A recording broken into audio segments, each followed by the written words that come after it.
Tossing Grenades at Windmills podcast.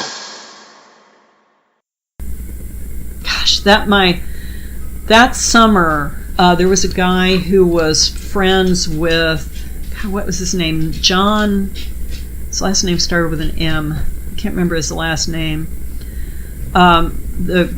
They lived a couple of doors down from us in the apartments, Johnny Moore and Billy Moore. Billy Moore was my best friend for years and years and years until we kind of drifted off in high school.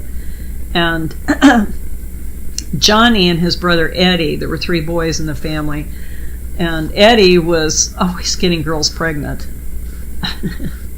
I think he'd been divorced 3 times and had like 3 or 4 children by the time he was like 21.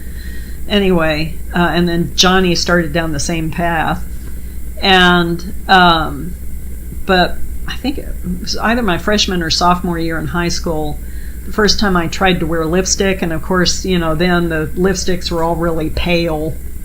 It was just the look at the time, this mod British look thing. And I was still dressing like a secretary. My mother was still dressing me until I started making all my own clothes. And then I started looking like other kids. Oh, I guess she finally started giving me an allowance, and I started buying things from it. Yeah, my freshman year in high school was the first time I ever actually bought my own. My mother gave me money, and I picked out my own stuff for school. I picked out this pink blouse and a burgundy skirt. And the first night I had them, my father went in with a razor blade and slashed them. Oh, that's cute. And my mother patched them as best she could, and I still wore them, but it just broke my heart, because the first time I picked out things for myself, and they were mine, and my father ruined it. So the slashing thing was a recurring theme for them. Yeah, it was. I don't know why it was such a big deal to him, but he'd get drunk and throw things out too. He was always going in my, I read comic books obviously, and I would stack them in my closet, and he'd go in and throw them out. I thought it was my mother doing it.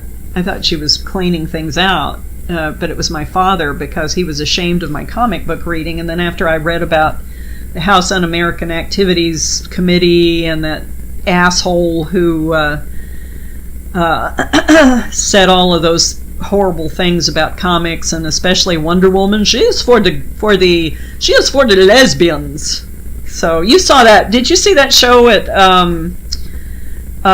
Dad's Garage? The Archie, and then they had to change the name because the Archie comics people came after them, so they had to change the name of the play and the names of all the characters. They couldn't use them because they couldn't use the characters and names because they were copyrighted. So opening night, they were all trying to remember these new names, and they kept getting them mixed up. It was pretty funny. Anyway, but Doyle Reynolds, I don't know if you remember him, but he played that character. And it dealt with Sacco and Vanzetti, and I don't know what all. It's an awesome play, dealing with that insane period of time. Excuse me. Anyway, but yeah, my father was really embarrassed by my comic book reading, and I didn't realize it until I saw that play, why he was so ashamed of my comic book reading, why he had such a hard time with it. And it's because it was associated with subversion and perversion and blah-de-blah-de-blah. And I guess some of the comics at the time were pretty twisted, and that superhero comics were darker. And of course, Wonder Woman was written by a guy who lived with 2 women, and Wonder Woman was actually physically based on one of the women. And the 2 women stayed together after he died. But he's also the same guy who invented the lie detector. But anyway, they were into sadomasochism, I guess, bondage.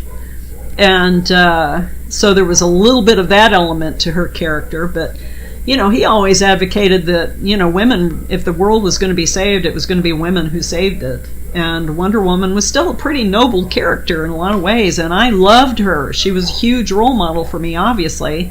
I loved Batman and Superman. I read Green Arrow and Green Lantern. and some others, but mostly I was addicted to those three. And Wonder Woman was a huge, huge, huge role model for me.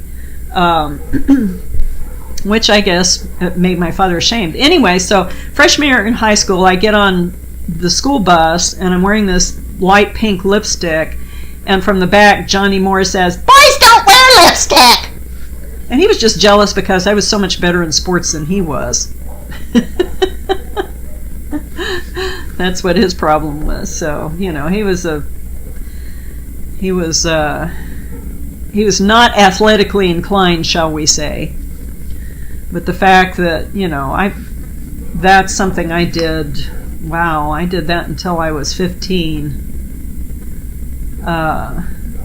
Played out in the backyard with all the guys. It was a different time. We were much more naive then, and 15 was a lot younger than it is now. 13 was a hell of a lot younger than it is now. Just because we were more naive.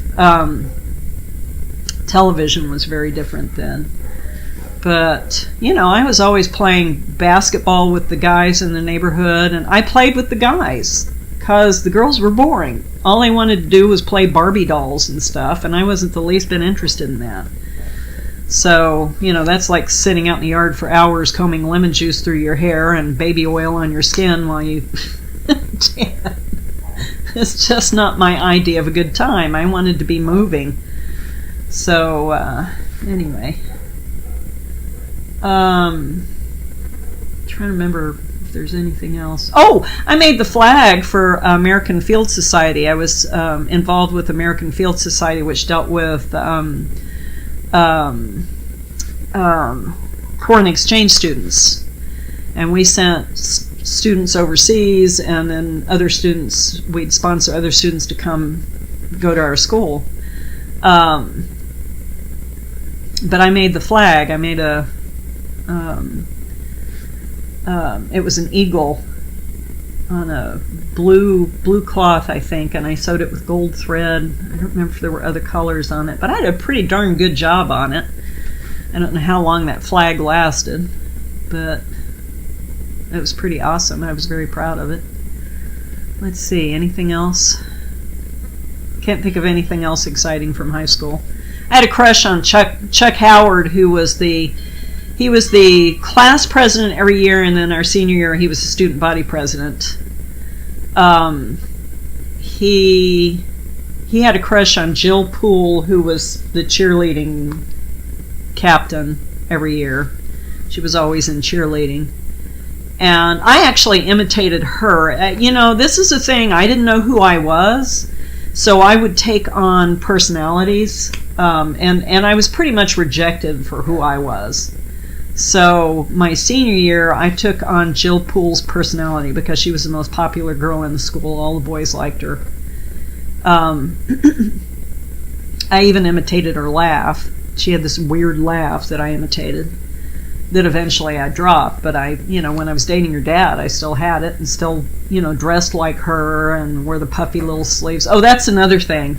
There was this book that was really popular at the time called Fascinating Womanhood, which was basically a book that told women and girls, don't be yourself, men don't like who you are, be what men want.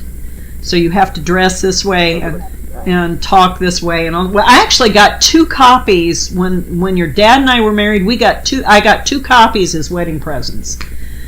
But Kathy introduced me to this book, and I took it to heart. I took it like a textbook and followed it to the letter, wearing puffy little sleeves and making little baby doll dresses for myself, and wearing my hair a certain way. And I didn't wear a lot of makeup. I was never comfortable with makeup, especially after being told boys don't wear lipstick. That's funny, because when I finally did start wearing lipstick after your father and I were divorced, I started wearing like bright in your face red. This is my face, deal with it. I went from one extreme to the other, but I played that character for a long time, and then I became, when our marriage started to fall apart, I abandoned the character too. So, and I tried on different things, including going to an extreme, I won't say slutty, but wild character that didn't suit me either. I'm pretty reserved. I'm kind of like, Greg and I are a lot alike in the sense that there's this side to us that's goofy and crazy and a little wild, but you have to get to know us to get to that part of us. But yeah, for a while there I was in your face wild, and then discovered that just isn't me either. I just really was not comfortable with that. So the best thing that ever happened to me was meeting Skip. That's the bottom line.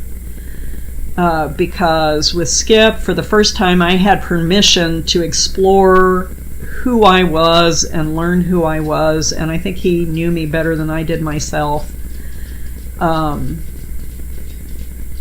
he encouraged me to do anything that I thought I could do, and to explore things and try new things, and he still does. And I get, he praises me, he tells me that what I do is more important than what he does, which just blows me away. Every guy in my life prior to Skip, including my father, made it clear that anything I wanted to do was irrelevant.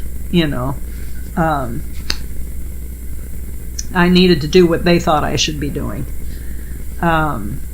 With Skip, it's, he's always been, this last incarnation with O'Keefe, he literally sat there at at the talk back. We had the Sunday after the first weekend Sunday after the matinee, we had a talk back with Marky Shallow, who was the playwright, and with Jerry Lloyd, who was the director, and with me.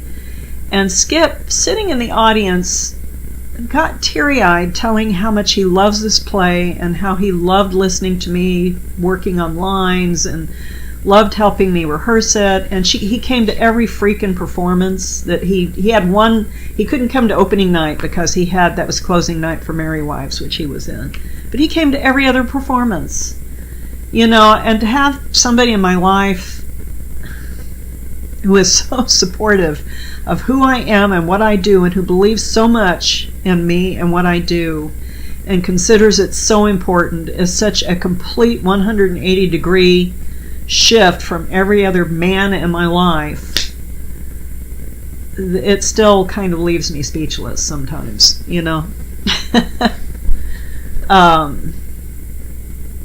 But yeah, he supports my writing. When I was back in the days when I was writing on Facebook, writing my opinions about politics and stuff, he kept saying, "You need to have a blog. You shouldn't be wasting your time on Facebook. Have a blog where people can see your ideas," He just really thinks I'm hot shit, and it's just kind of nice. I don't necessarily need to be hot shit, but knowing that he feels that way about me and considers what I do important and worthwhile, and praises me to have somebody like that in my life, who loves me that much and has that high regard for me. I spent a lifetime falling from out of one frying pan into the fire, into another frying pan, into another fire, and to finally be with somebody who sees me that way is a remarkable thing. That's the only reason I can't be a 100% atheist, is because, there has to be some kind of thing in the universe, divine force or intervention or something that does care about us, because I feel like, out of all the crap I've been through, and I've been through crap over the last few years because of my mother. I knew my mother had a dark side. I didn't realize how dark it was until she moved in with us. And I really got to see what she's really like. And it led to a lot of understanding, and in some ways I got to know and appreciate her better, but in some ways I just was like, geez, God, I didn't know the half of it. It's amazing I survived my childhood. Of course, we're okay now, and like I say, people are complex, there are many facets to my mother. There were many facets to my father. So I'm still glad they were my parents in a lot of ways. Sometimes I look back and wish I had different parents who had been more encouraging and more supportive, but I got what I got, and in their own way they were encouraging and supportive. So anyway, I think I've babbled on long enough, so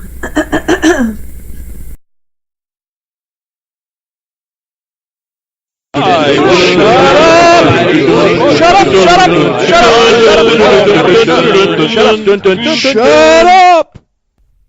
Copyright 2017 Red Anvil Amalgamated LLC. For more of this and other worlds, visit redanvilcreative.com. To fight the forces of evil!